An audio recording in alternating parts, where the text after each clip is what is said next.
A bioethical issue, genetic modification. Genetic modification, what is it?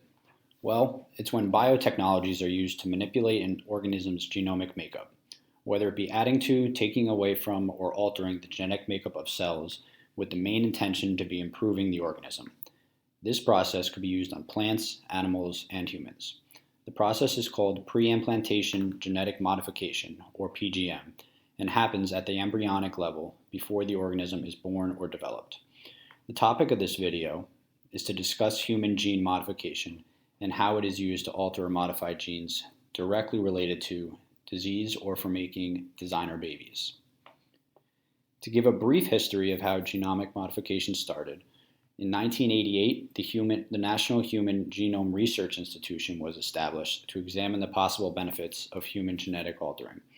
Since then, this research has been used to identify gene mutations linked to diseases and ultimately attempting to alter those genes in developing embryonic cells. There's plenty of motive to understand and try and prevent genetic disorders, as it is estimated that 350 million people worldwide suffer from them.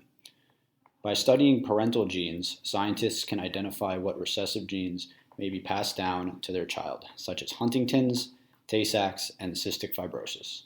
Once these genes are identified, it is easier for the scientists or doctors to then modify said gene, allowing the child to live a better and healthier life. Now, let's talk about designer babies and how they differ from disease-preventative gene modification. Take Henry, for example. Henry was originally going to look like this with average human attributes, like physical size, looks, and intelligence. Henry's parents want what's best for Henry, so they took steps to ensure that he had all of the keys to success. To do this, Henry's parents went to a genetic specialist and picked out the specific traits they thought Henry would need to be engineered or modified, like above average intelligence or height.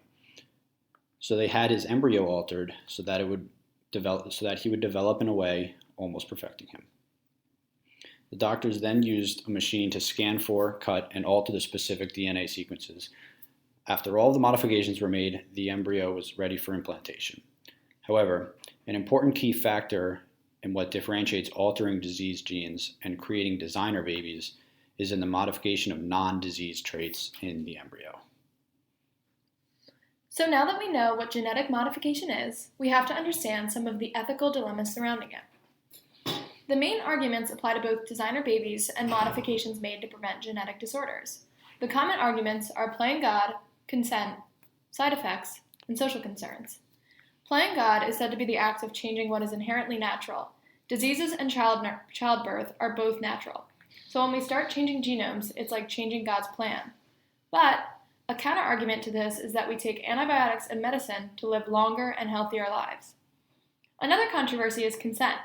As future parents, with their unborn child's best interest in mind, couples have to make decisions for their children without their consent.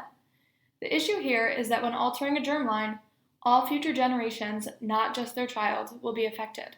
Does this mean that the parents are making these decisions without the consent of all future generations just to improve the health or design of their own child? Side effects. The process of pre-implantation genetic modification is very complicated and is a very new concept for society. Not every modification of genes will go exactly as planned and have the exact outcome as the scientists, doctors, and parents expect.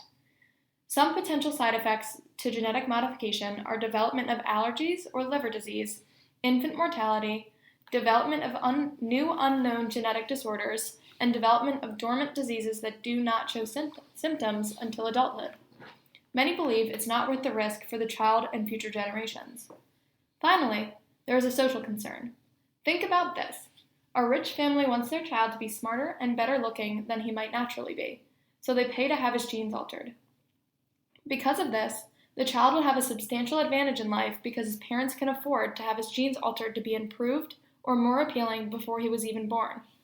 The success of a child is already largely dependent on the wealth of their family, so one must consider the socioeconomic issues that would arise if these children were born with an even bigger advantage over less affluent children.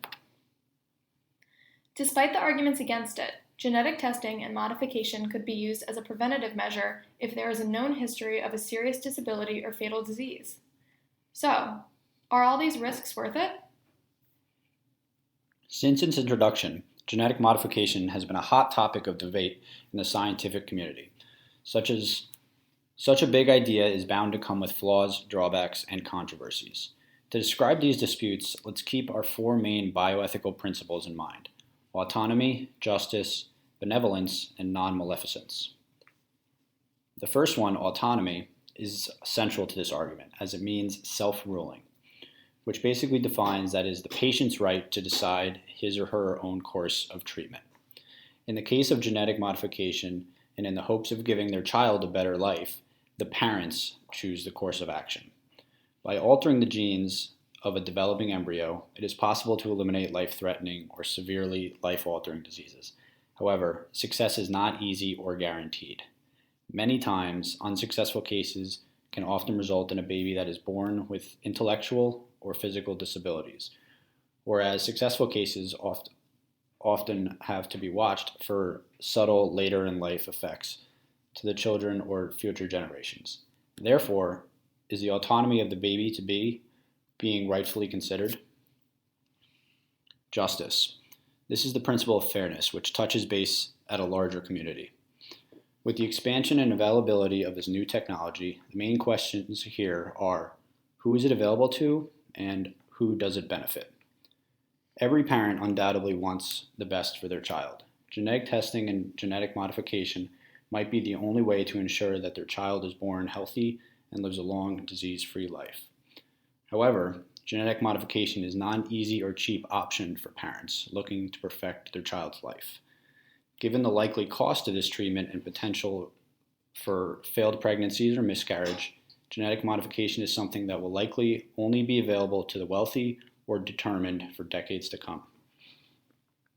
Benevolence, meaning to do good, and non-maleficence, meaning to do no harm, go hand in hand in that they have very similar meanings, but the difference is extremely important, especially when it is in regard to the role of the medical practitioner and the effects of his or her decisions.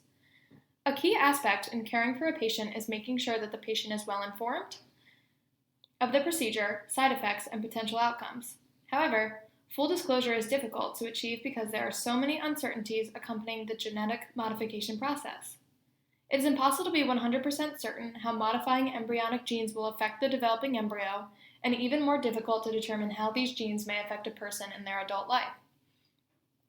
If the patient decides to continue with treatment, regardless of the possibility of a non-ideal outcome, it is the responsibility of the medical examiner to practice non-maleficence, meaning he or she must be thorough in treatment and continually provide feedback and alternative options to the patient. Before implantation, medical professionals can test the health of the embryo and determine the likelihood of that the developing baby is born healthy. If the modification was unsuccessful and may result in future problems with the child, doctors have the ability to encourage that the embryo be discarded or pregnancy be terminated. In regard to whether or not genetically modifying a baby-to-be is the appropriate choice, there is no single correct answer. Circumstances and values differ greatly from individual to individual, making treatment options unique to each case. It is the job of the physician to supply the patients with the correct information, tools, and support needed to help them make an informed decision that they find fit. In being mindful of the ethical principles, physicians should ensure that the patient's needs are met, while also providing them with continuous opinions, options, and guidance. The controversy surrounding this medical procedure generally concerns whether or not the potential benefits outweigh the potential detriments, leaving the decision in the hands of those it affects the most, the family.